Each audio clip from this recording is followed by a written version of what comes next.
안녕하세요 어르신들. 금융감독원 출신 금융상담가 김기민입니다.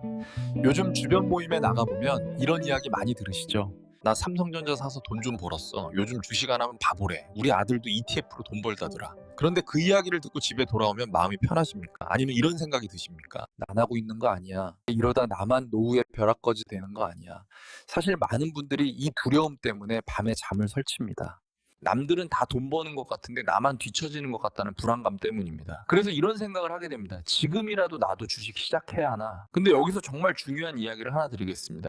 이어질 내용이 궁금하시다면 구독과 좋아요를 누르시고 기다려주세요. 바로 이어집니다.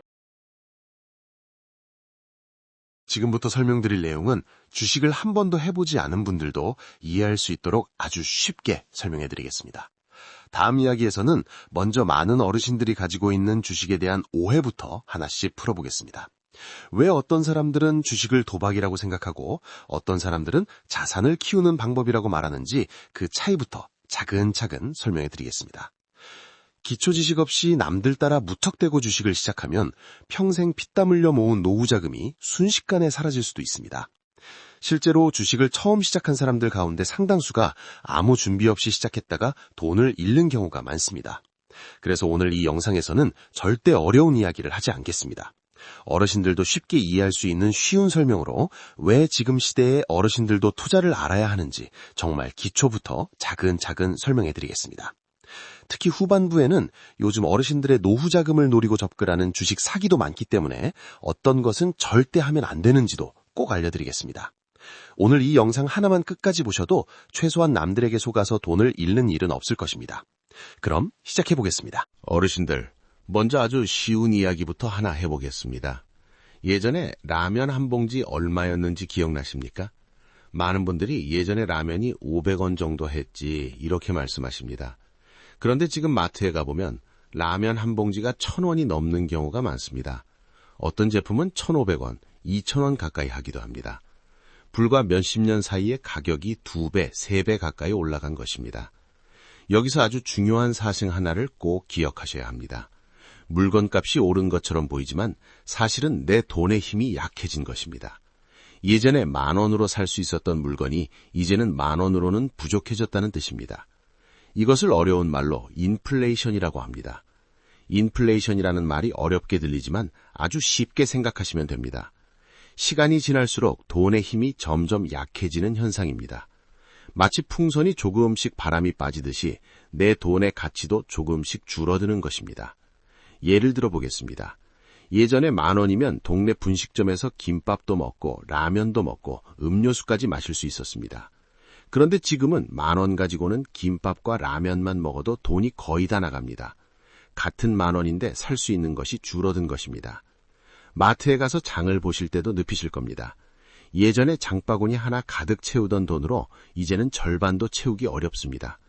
채소값도 올랐고 고기값도 올랐고 과일값도 계속 올라갑니다. 이것이 바로 우리가 매일 경험하고 있는 인플레이션입니다. 문제는 이 인플레이션이 앞으로도 계속된다는 것입니다. 우리가 살고 있는 세상은 시간이 지나면 물가가 계속 올라가는 구조입니다. 나라 경제가 커지고 사람들의 소득이 늘어나면 물가도 같이 올라가기 때문입니다. 그래서 단순히 돈을 은행에만 넣어두는 것은 사실상 아무것도 하지 않는 것이 아닙니다. 가만히 두고 있는 것 같지만 실제로는 조금씩 손해를 보고 있는 것과 비슷합니다. 예를 들어 이런 상황을 생각해 보겠습니다. 어떤 어르신이 은퇴하면서 1억 원을 은행에 넣어두었다고 가정해 보겠습니다. 그 돈을 그대로 20년 동안 가지고 있었다고 해보겠습니다. 숫자만 보면 여전히 1억 원입니다. 그런데 20년 뒤에 그 1억 원으로 살 수 있는 물건은 훨씬 줄어들어 있을 가능성이 큽니다. 물가가 계속 올라가기 때문입니다. 지금 1억 원으로 살 수 있는 것과 20년 뒤에 1억 원으로 살 수 있는 것은 전혀 다를 수 있습니다. 그래서 많은 전문가들이 이런 말을 합니다.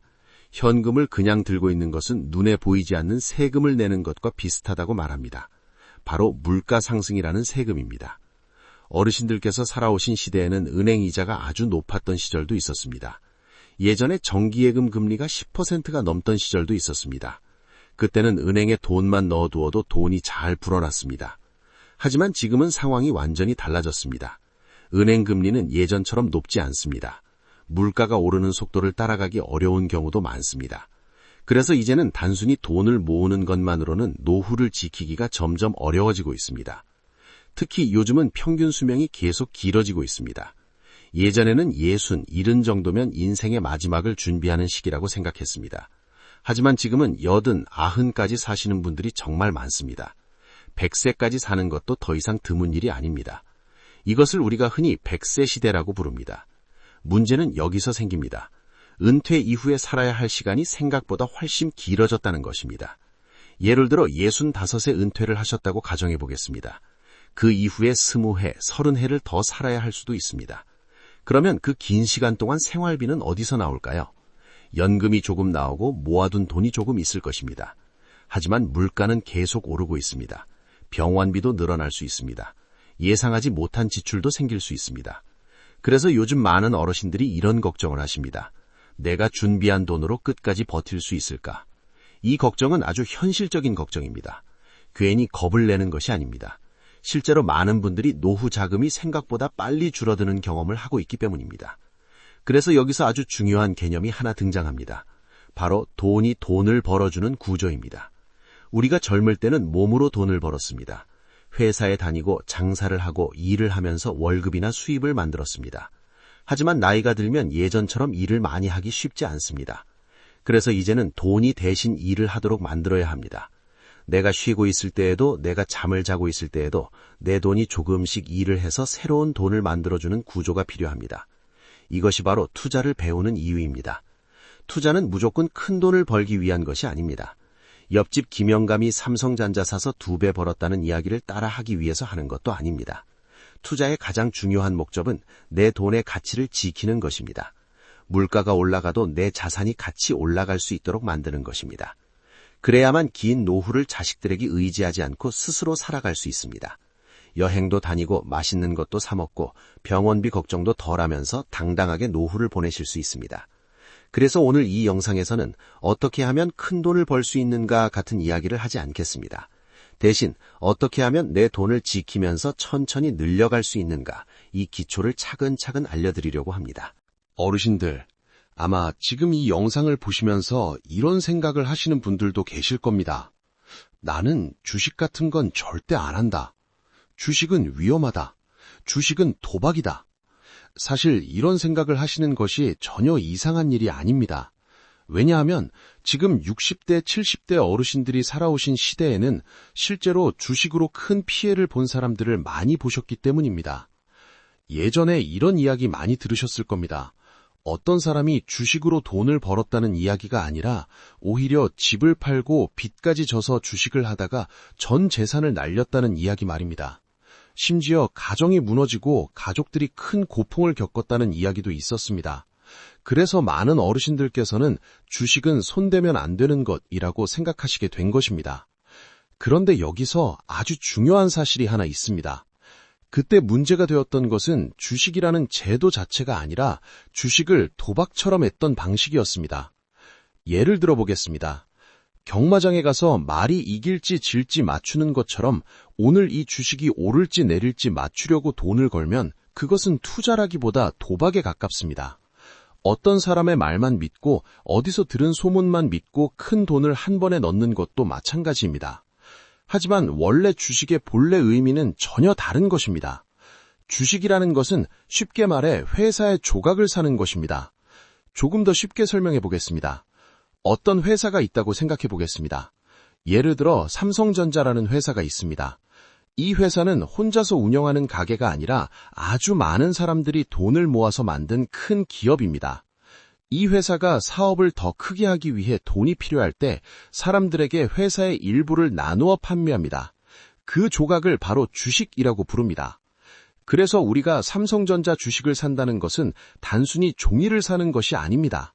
삼성전자라는 회사의 아주 작은 일부를 내가 소유하게 되는 것입니다. 말하자면 아주 작은 주인이 되는 것입니다.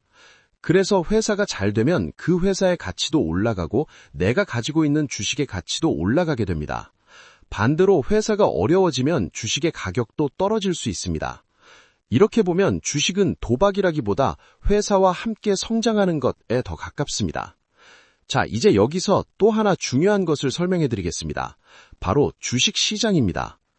우리나라에는 주식을 사고 파는 큰 시장이 두 군데 있습니다. 쉽게 말하면 두 개의 큰 상가라고 생각하시면 됩니다. 바로 코스피와 코스닥입니다.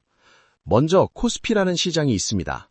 코스피는 우리나라에서 가장 큰 회사들이 모여 있는 시장입니다. 예를 들어 삼성전자, 현대자동차, SK하이닉스 같은 아주 큰 기업들이 여기에 들어와 있습니다. 이곳은 마치 큰 백화점과 비슷하다고 생각하시면 됩니다. 규모가 크고 오랫동안 운영된 회사들이 많이 모여 있는 곳입니다. 그래서 비교적 안정적인 회사들이 많습니다. 물론 주식이기 때문에 가격이 오르기도 하고 내리기도 하지만 기본적으로 이미 어느 정도 자리를 잡은 기업들이 많습니다. 그래서 많은 사람들이 코스피 시장을 대기업 시장이라고 부르기도 합니다. 반면에 코스닥이라는 시장도 있습니다. 코스닥은 코스피보다 조금 다른 성격을 가지고 있습니다. 이곳에는 아직 규모는 작지만 앞으로 성장할 가능성이 있는 회사들이 많이 모여 있습니다. 예를 들어 IT 회사나 바이오 회사 같은 기술 중심의 기업들이 많습니다. 그래서 코스닥 시장은 동대문 시장 같은 곳이라고 생각하시면 이해하기 쉽습니다. 아직 작지만 활발하게 움직이는 가게들이 많은 시장입니다. 어떤 회사는 코스닥에서 시작해서 나중에 크게 성장하기도 합니다. 그래서 코스닥 시장에는 성장 가능성이 있는 기업들이 많이 모여 있습니다. 하지만 그만큼 변동도 조금 더 클 수 있습니다. 회사가 크게 성장하면 주가도 크게 올라갈 수 있지만 반대로 사업이 잘 안 되면 주가가 크게 떨어질 수도 있기 때문입니다. 그래서 주식 시장을 이해할 때는 이 두 시장의 성격을 먼저 아는 것이 중요합니다. 코스피는 큰 기업들이 모여있는 안정적인 시장이고 코스닥은 성장 가능성이 있는 기업들이 모여있는 시장입니다. 이렇게 생각하시면 됩니다. 어르신들께서 주식 뉴스를 보시다 보면 오늘 코스피가 올랐다, 코스닥이 떨어졌다 이런 이야기를 많이 듣게 됩니다.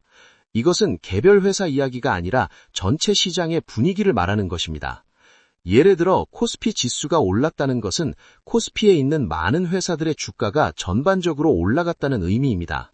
반대로 코스피가 떨어졌다는 것은 많은 회사들의 주가가 전체적으로 내려갔다는 뜻입니다. 이렇게 시장 전체의 흐름을 보는 것을 지수라고 부릅니다. 그래서 앞으로 주식 이야기를 들을 때 코스피와 코스닥이라는 말을 들으면 우리나라 주식시장의 두 가지 큰 시장을 말하는 것이구나 이렇게 이해하시면 됩니다. 지금까지 말씀드린 것은 정말 가장 기본적인 이야기입니다.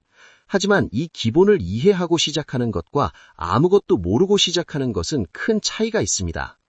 그리고 다음 이야기에서는 많은 전문가들이 어르신들께 특히 추천하는 투자 방법 하나를 설명해 드리겠습니다. 바로 요즘 많이 들으시는 ETF라는 것입니다.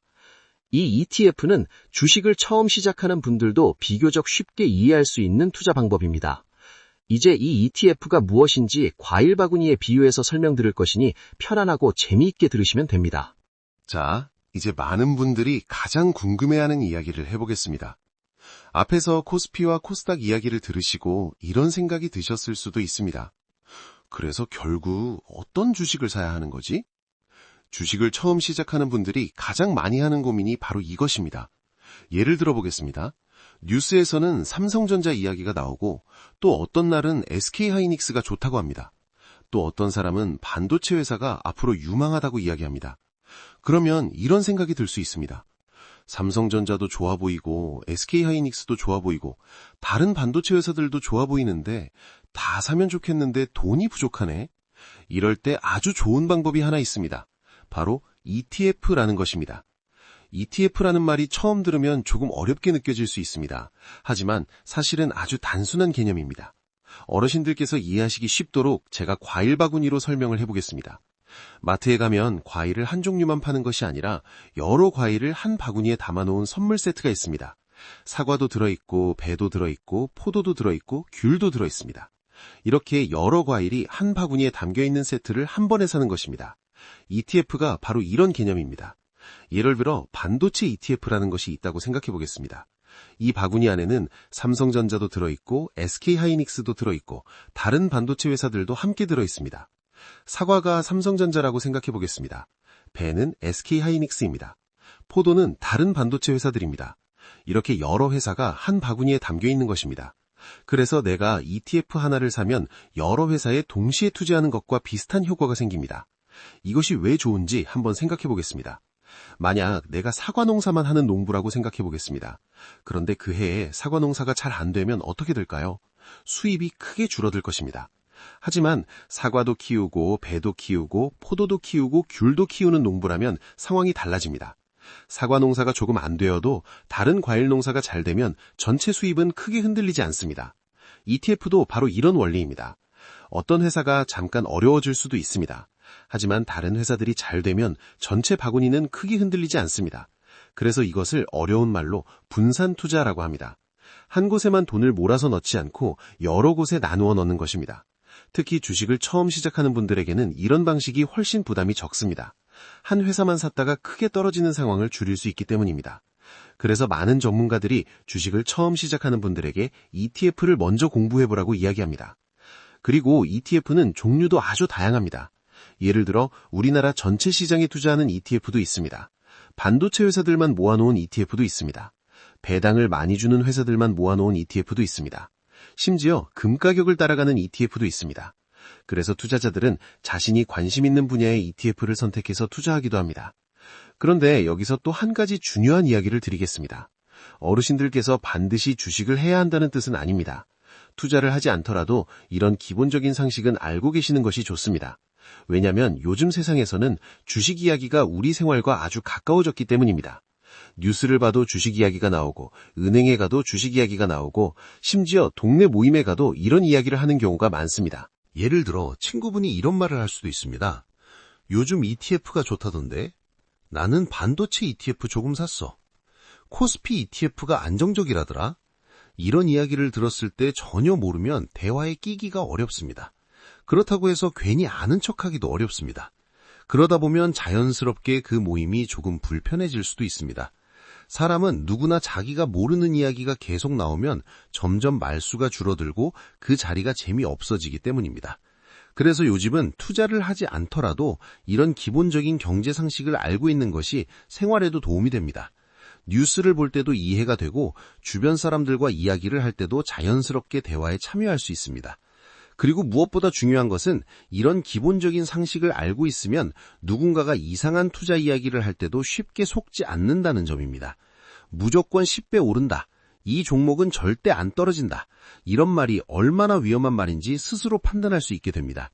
그래서 오늘 말씀드린 ETF라는 개념은 단순히 투자 방법 하나를 설명하는 것이 아니라 요즘 세상을 이해하는 하나의 기초 상식이라고 보시면 됩니다. 그리고 다음 이야기에서는 아주 중요한 경고 하나를 드리려고 합니다. 요즘 어르신들의 노후 자금을 노리는 주식 사기가 정말 많이 늘어나고 있기 때문입니다. 특히 카카오톡이나 문자로 접근하는 리딩방 사기, 가짜 투자 프로그램 같은 것들이 많습니다.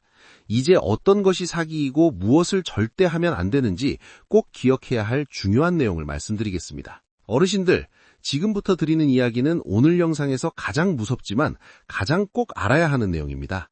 왜냐하면 주식을 몰라서 손해보는 것보다 더 무서운 것이 바로 사기이기 때문입니다.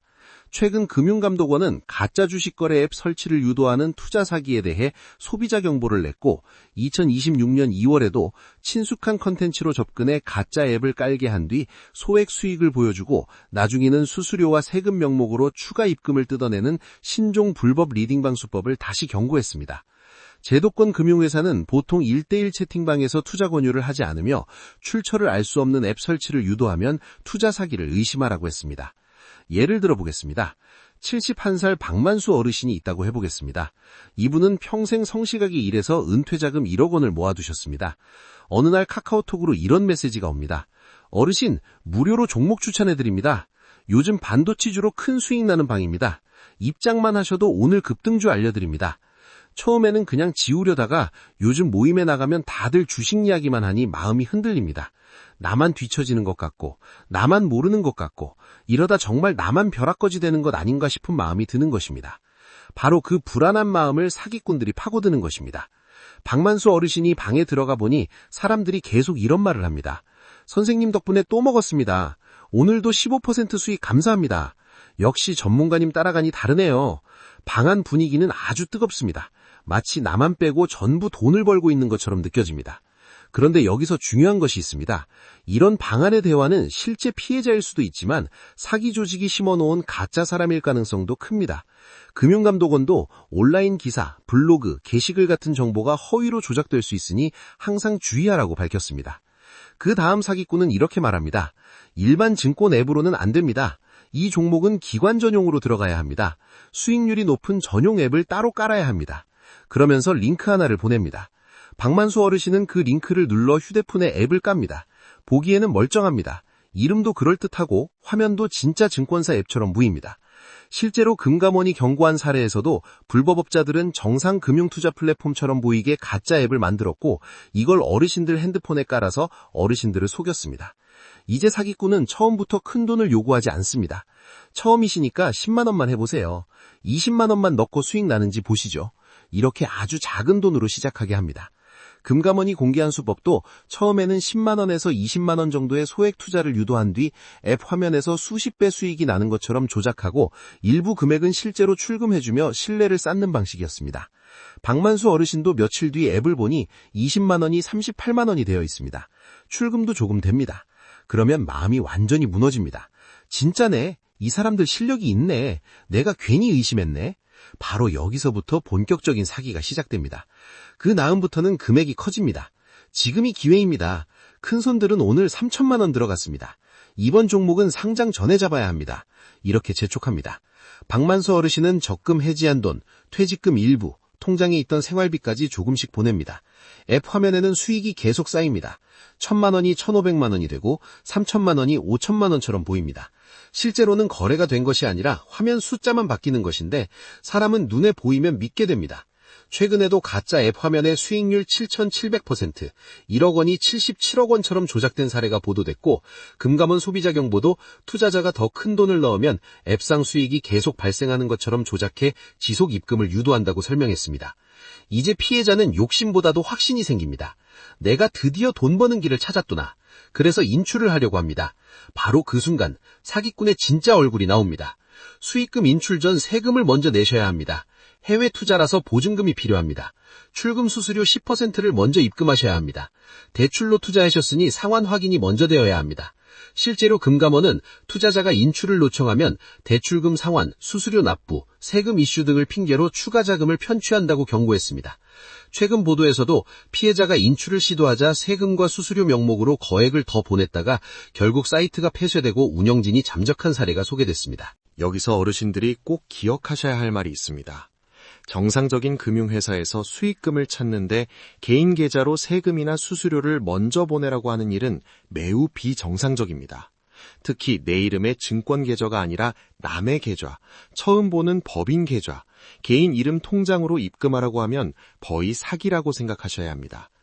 금감원은 출처불명 앱 설치 유도, 고수익 미끼, 제도권 금융회사 사칭, 1:1 채팅방 투자 권유 자체를 강하게 의심하라고 했습니다. 그래서 어르신들 정말 모르겠으면 혼자 하지 마십시오. 앱 설치가 어렵고 계좌 만드는 것이 어렵고 뭐가 진짜인지 헷갈리면 링크를 눌러서 하지 마시고 그냥 가까운 미래에셋증권, 신한투자증권, 삼성증권, KB증권 같은 공식 증권회사 창구로 가시면 됩니다. 거기서 주식 처음 하려는데 공식 앱 설치부터 도와주세요 라고 하시면 됩니다. 창구에서 하는 것이 느려 보여도 사기 한 번 당하는 것보다 100배 낫습니다. 그리고 이런 영상이 더 필요하시면 댓글에 꼭 남겨주십시오. 증권계좌 만드는 법 알려주세요. 가짜 앱 구별법 알려주세요. 공식 증권 앱 설치법 알려주세요. 이렇게 써주시면 다음 영상을 만들 때 가장 먼저 반영하겠습니다. 어르신들의 노후 자금은 평생 고생해서 만든 돈입니다. 남들 다 한다고 조급하게 시작했다가 애지중지 모은 돈을 사기꾼에게 바치면 안 됩니다. 돈을 버는 것보다 먼저 속지 않는 것이 먼저입니다. 자, 이제 마지막으로 많은 어르신들이 가장 궁금해하시는 질문을 하나 이야기해 보겠습니다. 강연을 하거나 상담을 하다 보면 어르신들이 꼭 이런 질문을 하십니다. 주식 중에 매달 이자처럼 돈이 들어오는 건 없나요? 사실 이 질문은 아주 자연스러운 질문입니다. 왜냐하면 지금까지 어르신들은 평생 적금과 예금을 중심으로 돈을 관리해 오셨기 때문입니다. 매달 이자가 들어오거나 정기적으로 이자를 받는 구조에 익숙하신 것입니다. 그래서 요즘 많은 어르신들이 관심을 가지는 것이 바로 배당주입니다. 배당주라는 것은 쉽게 말해 회사가 벌어들인 이익의 일부를 주주들에게 나누어 주는 주식입니다. 회사가 장사를 해서 돈을 벌면 그 일부를 주주들에게 현금으로 나누어 주는 것입니다. 그래서 어떤 회사들은 1년에 한 번 배당을 주기도 하고 어떤 회사들은 분기마다 배당을 주기도 합니다. 요즘은 배당을 많이 주는 회사들만 모아놓은 고배당 ETF도 있습니다. 이런 ETF를 가지고 있으면 여러 배당 회사에서 나오는 배당금을 한 번에 받을 수 있습니다. 그래서 어떤 분들은 이것을 주식 적금이라고 부르기도 합니다. 매달은 아니더라도 일정한 기간마다 현금이 들어오기 때문에 심리적으로 안정감을 느끼는 분들이 많습니다.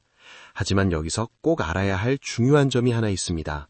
배당주도 결국은 주식이라는 것입니다. 주식이라는 것은 가격이 올라가기도 하고 내려가기도 합니다. 배당을 준다고 해서 가격이 절대 떨어지지 않는 것은 아닙니다. 예를 들어 어떤 회사의 주식이 1만 원이라고 가정해 보겠습니다. 이 회사가 배당을 많이 준다고 해서 사람들이 많이 사면 가격이 올라갈 수도 있습니다. 하지만 회사 상황이 나빠지거나 시장이 안 좋아지면 주가는 떨어질 수도 있습니다. 그래서 배당을 많이 준다고 해서 무조건 안전한 것은 아닙니다.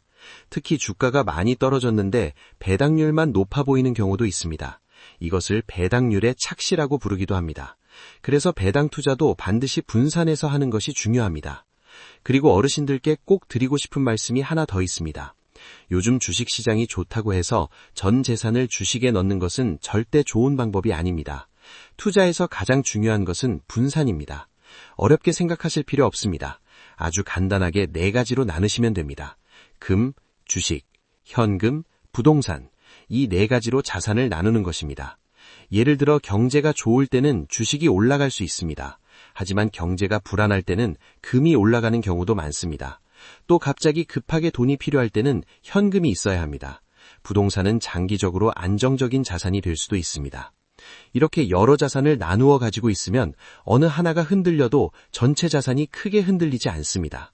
특히 어르신들이 좋아하시는 자산이 바로 금입니다.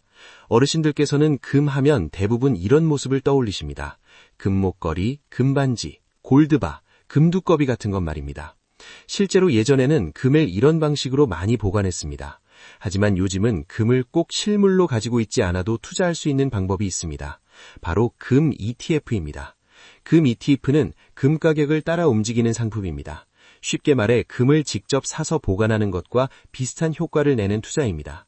그래서 금을 집에 보관할 필요도 없고 도난 걱정도 없고 보관 비용도 들지 않습니다. 증권 계좌에서 주식처럼 사고 팔 수 있습니다. 그래서 요즘은 금을 좋아하는 투자자들이 금 ETF를 활용하기도 합니다. 여기서 실제 사례 하나를 말씀드리겠습니다. 70세 김정수 어르신이 계셨습니다. 이분은 평생 장사를 하시다가 은퇴를 하셨습니다. 은행 예금만 가지고 있었는데 주변에서 주식 이야기를 자꾸 하니까 궁금해졌습니다. 하지만 겁이 났습니다. 그래서 무턱대고 하지 않고 가까운 증권회사에 직접 찾아가셨습니다. 그리고 이렇게 말씀하셨다고 합니다. 주식을 처음 해보는데 너무 위험하게 하고 싶지는 않습니다. 천천히 해보고 싶습니다. 증권회사 직원이 아주 좋은 방법을 하나 설명해 주었습니다. 큰 돈을 한 번에 투자하지 말고 작은 금액으로 나누어 시작하자는 것이었습니다. 그래서 김정수 어르신은 300만 원으로 투자를 시작했습니다. 먼저 금 ETF에 100만 원을 넣었습니다. 금 가격이 오르면 이 자산도 같이 올라갈 수 있기 때문입니다. 그리고 코스피 ETF에 100만 원을 넣었습니다. 우리나라 큰 기업들이 모여있는 시장 전체에 투자하는 방식입니다. 마지막으로 고배당 ETF에 100만 원을 넣었습니다. 배당을 주는 기업들에서 나오는 현금을 조금씩 받아보기 위해서입니다. 이렇게 3가지로 나누어 투자를 시작했습니다. 김정수 어르신은 이렇게 말씀하셨습니다. 처음에는 겁이 났는데 나누어 하니까 마음이 훨씬 편합니다.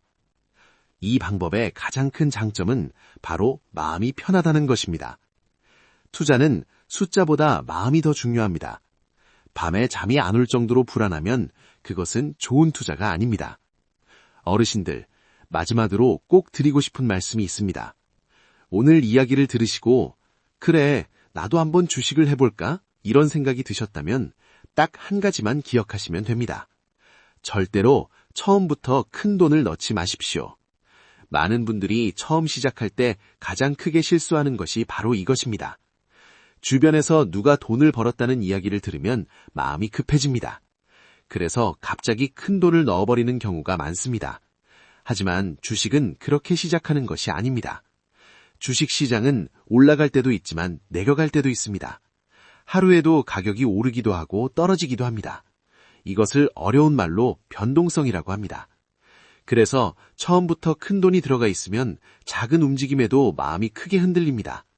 주가가 조금만 떨어져도 밤에 잠이 안 오고 밥맛이 떨어질 수 있습니다. 그러면 결국 불안해서 팔게 되고 손해를 보는 경우가 많습니다. 그래서 처음 시작할 때는 정말 작은 금액으로 시작하는 것이 좋습니다. 예를 들어 50만 원, 많아도 100만 원 정도면 충분합니다. 이 정도 금액이면 혹시 가격이 조금 내려가도 생활에 큰 영향을 주지 않습니다. 그리고 가장 중요한 것은 이 돈이 생활비가 아니라는 것입니다. 전기요금 내야 할 돈, 병원비로 써야 할 돈, 비상시에 써야 할 돈은 절대로 투자에 사용하면 안 됩니다. 투자는 반드시 여유자금으로 해야 합니다. 그래야 마음이 편합니다. 그리고 투자를 하면서 중요한 것은 돈의 크기가 아니라 경험입니다. 실제로 조금이라도 사보고 가격이 올라가는 것도 보고 내려가는 것도 보면서 시장을 이해하는 것이 중요합니다. 주식을 직접 해보면 뉴스에서 나오는 경제 이야기들이 훨씬 쉽게 이해되기 시작합니다. 코스피가 올랐다, 금값이 올랐다, 반도체 산업이 좋다, 이런 이야기들이 더 이상 낯선 말이 아니게 됩니다. 그렇게 하나씩 배우다 보면 어느 순간 스스로 판단할 수 있는 힘이 생깁니다. 그래서 주식은 단거리 달리기가 아니라 마라톤이라고 이야기합니다. 빨리 돈을 벌려고 달려가다가 넘어지면 다시 일어나기 어렵습니다. 하지만 천천히 오래가는 사람은 결국 끝까지 갈 수 있습니다. 지금 시작하셔도 전혀 늦지 않았습니다. 중요한 것은 속도가 아니라 방향입니다. 아는 만큼 내 돈을 지킬 수 있고 준비하는 만큼 노후가 편안해집니다. 오늘 영상이 어르신들께 조금이라도 도움이 되셨다면 구독과 좋아요를 꼭 눌러주시기 바랍니다. 앞으로도 어르신들의 소중한 노후 자산을 지키는 정보 어렵지 않게 하나씩 알려드리겠습니다. 그리고 오늘 영상이 도움이 되셨다면 댓글에 딱 한마디만 남겨주십시오. 분산 투자, 이렇게 4글자만 써주셔도 됩니다. 그 댓글 하나가 이 영상을 아직 모르시는 많은 어르신들에게 큰 도움이 됩니다. 마지막으로 이 영상이 주변에 계신 부모님이나 친구분들께도 도움이 될 것 같다면 카카오톡으로 꼭 한번 공유해 주십시오. 한 번의 공유가 누군가의 노후 자산을 지켜주는 계기가 될 수도 있습니다. 감사합니다.